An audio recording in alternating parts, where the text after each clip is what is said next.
I want to ask you a question, because I asked myself these questions as preparing. That how many of you have ever felt like you are overlooked because you did not push yourself forward? How many of you have ever felt like you missed an opportunity because you are not aggressive enough? They say, we want to offer up this position. Who of you is willing to do so?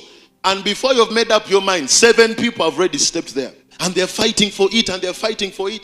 And they say, maybe Jonathan should do it. Before you have an answer to speak your mind, they say, leave that one, leave that one. You don't have time to explain why you qualify for that position. How many of you have seen your peers and friends progressing, howbeit not the right way? And yet you know that you could have progressed as well if you followed that same path. You all go for an interview. They say, to have this job, you need to give this amount of money under your envelope. That is the time that you said, I have the money. It's not that you're broke. You had the money, but you said, I will not do it that way. And your friends all put the money under the envelope, and now they are working in that job.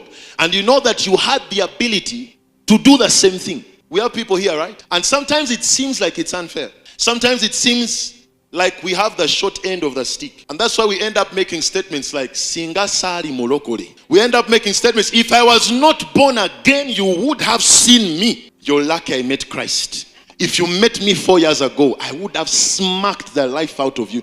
By the time you've said it, you've already done it in your heart. You've slapped that person left, right, center.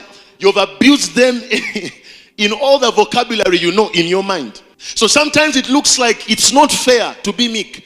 But Jesus is saying, the meek have an inheritance. And their inheritance is the earth.